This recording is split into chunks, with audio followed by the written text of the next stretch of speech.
interesting because it's a recent controversy of Andrew Tate, and that he, I think in the past, ran a camming business, and he's being accused of sex trafficking. What do you think? Like, from your own experience, what do you understand about Andrew Tate? Is he a good person? Is he a bad person? Is there something shady about his practices or not? I wish I could answer, but I don't know. I haven't looked into it at all. At I've all. heard people talking about it. I just haven't bothered to go into it. Okay. It is well known that, like, when I was doing it back in the day, the Eastern European models had something different going on, though. It was like a trope about, there's the Eastern European models and then there's everybody else. They're what? It's like darker or something like that? Like, they do studios and they're lower quality. Which means what? Like, studios are, you go into like a warehouse and then they have set up a little like things that replicate bedrooms, but they're just like stalls. And then you rent out or you pay the studio percentage of your income. And you can tell when something looks like a studio. It's like a type of background that if you're like watching enough, it kind of starts to, you notice the patterns. So like the standards are lower there and the ethical boundaries are a little looser. Yeah. How people are treated. It's I never heard anything about the ethical side. I just knew that it was like lower quality. Like the girls seemed like they were less into it and like cared less. How does this all interplay with like sex trafficking? So consensual versus not consensual. I would be shocked if there were never any non-consensual camming. I mean, I guess it's like if it were going to happen, I wouldn't be surprised if it were in fact Eastern European models. Based on this is outdated. I'm just thinking of my stereotypes back when I cammed a lot. Sure. So some of that is stereotypes versus like collecting good data, right?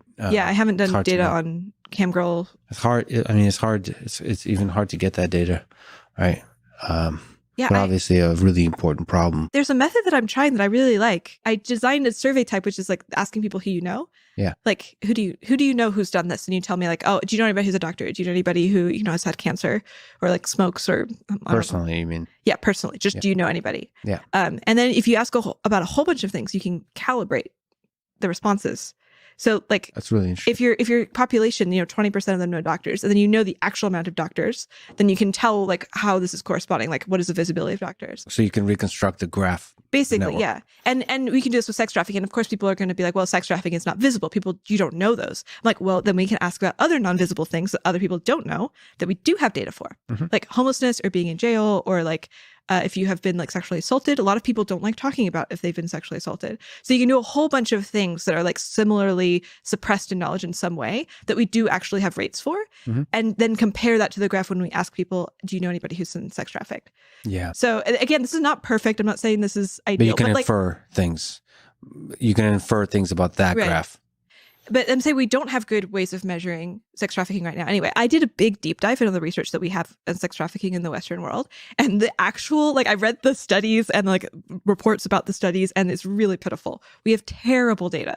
It's like, there's just like vague estimations made from one guy in a basement in the 80s. That's like the basis for like one big study that like a lot of people report on. And so I'm like, okay, so the method I'm proposing obviously is not perfect, but like the bar is so low at this point. Well, I wonder also if there's ways to design a survey that gets at the victims of sex trafficking also, which is they presumably have public access to the internet. And I wonder how many of them are distinctly aware that they're victims. Like, it's asking the question, when you're inside of a toxic relationship, are you inside of a toxic relationship? I mean, if the toxic relationship is truly toxic, sometimes your mind is fucked with, right? You don't even know what's true. Yeah. And so it's interesting if you can design surveys for people who are actively sex trafficked. Who break through that. So basically, get data on how many people are getting sex trafficked directly. Oh yeah, like if you don't frame it, like if you don't say the word sex trafficking, if you're like, are you just in a situation where you'd... And maybe through the survey, I mean, that's very meta, but through the survey, help them. I did this is what started my relationship surveys. So I've done a series of relationship surveys, and that was because I knew somebody in a terrible relationship. And I was like, I bet if she took a survey where she answered questions about her relationship and at the end got a score that compared her to everybody else, she'd be like, oh, wait, everybody else has much better relationships than I do. So that's why I started making the relationship surveys, was exactly for that reason. Yeah, that's really, really, really powerful to know that like you're not crazy for thinking this is a bad relationship. Right. Or I think like the actual question is like, could you do better if you broke up? And I think that the thing that keeps most people in their relationships is like, this is the best that I can do. Right. And like, this is normal. And if it were normal, I would say that they are right. Like if we live in a culture where everybody is abusing their people in their relationships, then yeah, what are you going to do? Break up and then just be alone for the rest of your life? Most people don't want to do that. But now comparing yourself to the average is good to know. To know your options are. Or at least understand it, because being normal is not always, like this conversation is not always great.